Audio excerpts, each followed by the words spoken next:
नमस्कार, जय जोहार। साथियों, जागो पंच में आप सभी का हार्दिक स्वागत, अभिनंदन।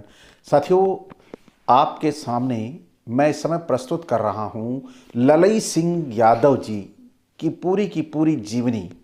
उनके साथ कब कब क्या क्या हुआ था। इस सामाजिक योद्धा ने अपने परिवार तक को खोया है समाज के लिए।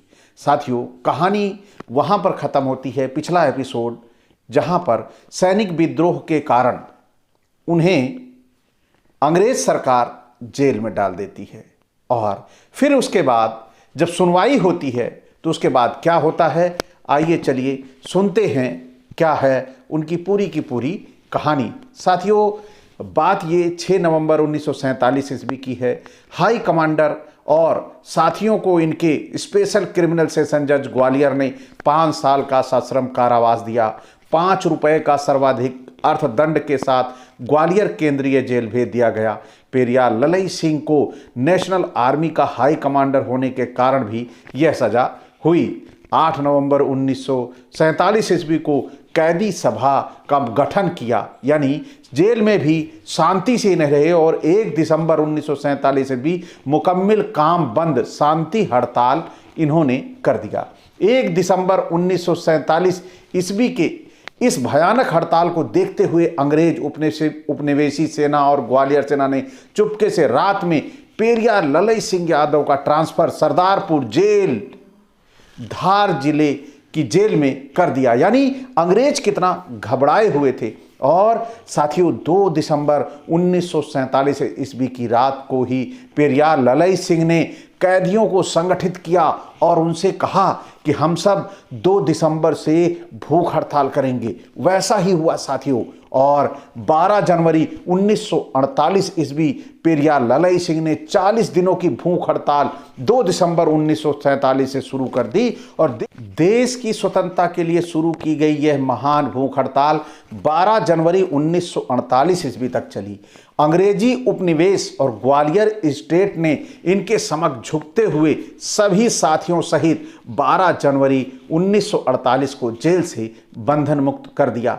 वैसे तो देश की स्वतंत्रता की घोषणा 15 अगस्त 1947 को हो गई थी, लेकिन देश प्रेमी क्रांतिकारियों की मांग थी कि ब्रिटिश उपनिवेश के साथ ही देसी रियासतों के उपनिवेश से भी देश को स्वतंत्र किया जाए। इस पूर्ण स्वतंत्रता की मांग से ग्वालियर स्टेट की रियासत भयभीत हो गई। इसके बाद नवनियुक्त सरकार ने जब यह आश्वासन दिया कि देश में पूर्ण स्वतंत्रता स्थापित हो जाएगी तो देसी रियासतों का समूल उन्मूलन कर दिया जाएगा। इस आश्वासन के बाद देश प्रेमी क्रांतिकारी साथियों ने भूख हड़ताल समाप्त कर दी और 1 सितंबर 1950 ईस्वी पेरियार ललई सिंह सेना से सेवानिवृत्त हुए। साथियों, सेवानिवृत्त होने के बाद भी वह एक सामाजिक सैनिक की तरह काम करते रहे, यह आगे आपको पता चलेगा। 1951 ईस्वी में पेरियार ललई सिंह ने ग्वालियर में बाबा साहब डॉक्टर अंबेडकर का प्रथम साक्षात्कार किया, उनसे बात की और इतने प्रभावित हुए कि आगे का जीवन डॉक्टर अंबेडकर की वैचारिकी में लगाने के लिए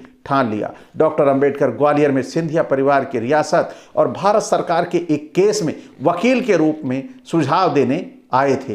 पेरियार ललई सिंह बाबा साहब डॉक्टर अंबेडकर के 14 अप्रैल 1956 ईस्वी में बौद्ध धर्म दीक्षा ग्रहण में जाकर बौद्ध धर्म ग्रहण करना चाहते थे, किंतु उस समय टीबी होने के कारण पेरियार ललई सिंह को बहुत अधिक खून की उल्टी होती थी। इस कारण वे इस दीक्षा ग्रहण कार्यक्रम में जा नहीं सके। साथियों, कितना मार्मिक पल है कि वह व्यक्ति इतनी पीड़ा में होते हुए भी किस तरह से सामाजिक कार्यों को बड़े ही शिद्दत के साथ करते जा रहे थे, और साथ ही साथ वह अपने स्वास्थ्य को देख नहीं पा रहे थे, अस्वस्थता का शिकार थे।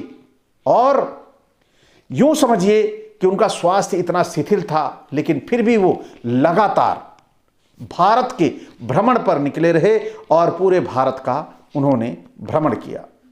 साथियों, 1 जनवरी 1958 ईस्वी में श्री छेदी लाल साथी ने पेरियार ललई सिंह यादव को Republican Party of India RPI का सदस्य बनाया और ये जुड़ने के साथ ही पार्टी में पूरे जी जान से सक्रिय हो गए। जिस प्रकार ये अंग्रेजी सेना में शिद्दत के साथ थे और उसके बाद जब उन्हें अंग्रेज़ों की दिक्कतों का सामना करना पड़ा, उसके बाद से वो अपने समाज, अपने देश के लिए लग गए। उसी प्रकार वो पार्टी में भी अपना काम उसी तरह शिद्दत से करने लगी।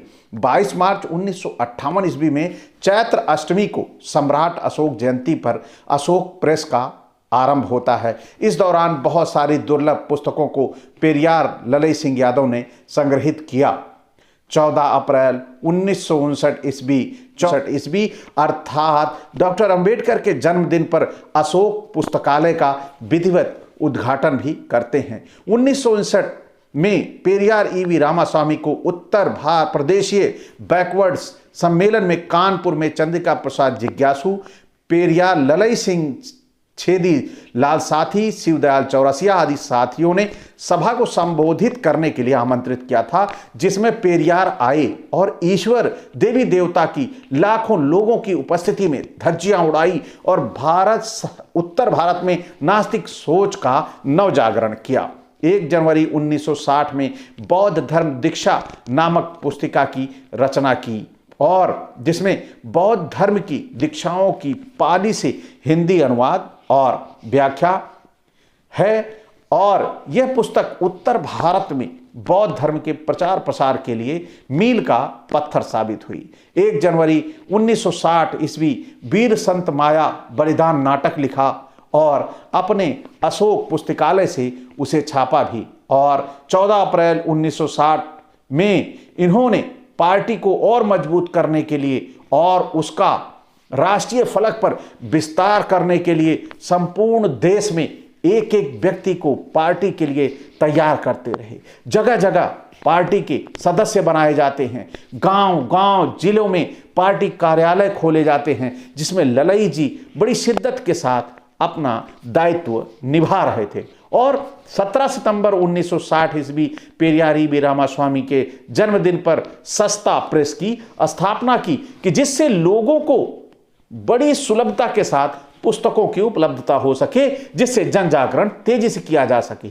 और 26 जनवरी 1961 ईस्वी को आदि निवासियों की पहचान किताब लिखी, जो हमारे समाज के लिए बड़ी महत्वपूर्ण है। और 25-26 फरवरी 1961 ईस्वी में रिपब्लिकन पार्टी अलीगढ़ का प्रथम जिला वार्षिक अधिवेशन दिन शनिवार और इतवार को नौरंगाबाद सिकंदराराव अलीगढ़ के प्राइमरी स्कूल के विशाल मैदान में हुआ। इसमें martial Dada Saheb BK Gaikwad MP यानी Nashik leader Republican Party of India, Shri Rai Bahadur N Shivraj bar at law MP Madras president Republican Party of India, barrister Raja Bhau Khobragade MP Chanda general secretary Republican Party of India, Shri D A. Katti advocate MP president state Republican Party of India, Mysore Shri Lalai Singh Yadav,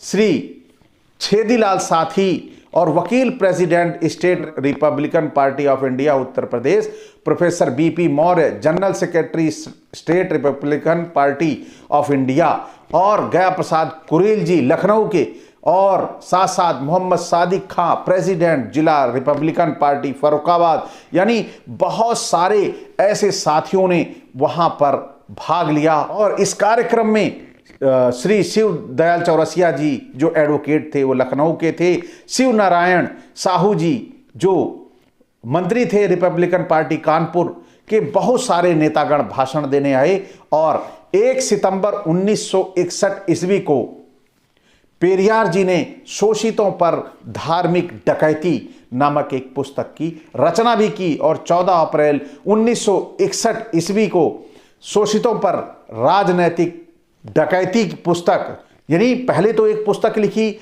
शोषितों पर धार्मिक डकैती, फिर वहीं 14 अप्रैल 1961 को शोषितों पर राजनैतिक डकैती पुस्तक की रचना की। और 21 दिसंबर 1961 ईस्वी दिन बृहस्पतिवार को 12 बजे स्थान नगलर राधे नगल भर्रा धर्मशाला सड़क पर भारतीय रिपब्लिकन पार्टी की यूनिट का चुनाव करवाकर सभी पदाधिकारियों को कार्यभार दिया गया।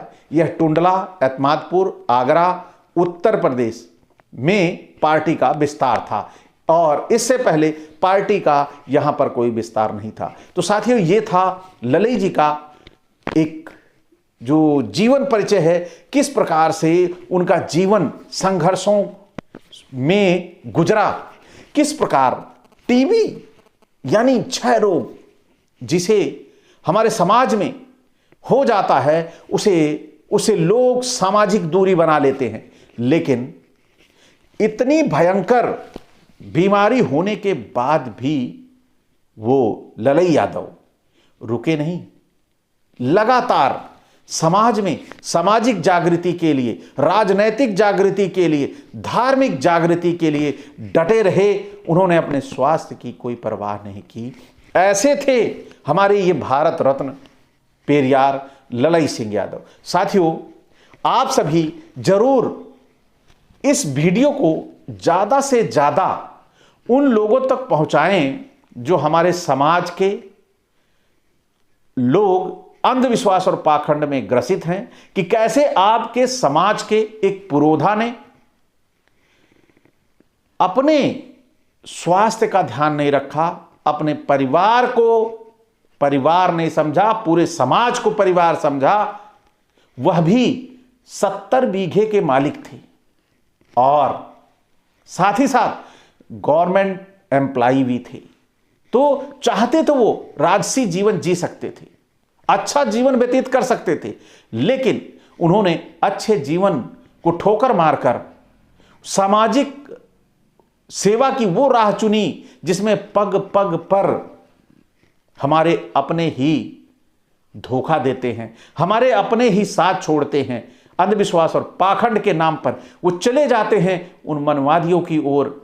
उनके लिए उन्होंने काम किया और लगातार सामाजिक जागृति लाने के लिए जेल तक गए, मुकदमा लड़ा और इस भागम भाग की उनकी जीवन में जो शैली थी, उस जीवन शैली में समय निकालकर उन्होंने शोषितों पर धार्मिक डकैती और शोषितों पर राजनैतिक डकैती नामक पुस्तकें भी लिखी, जो आज हमारे समाज के लिए एक नज़ीर बनकर काम कर रही है।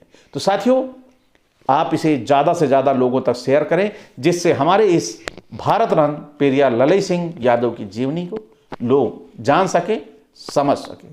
इसी के साथ विदा, नमस्कार, जय जोहार।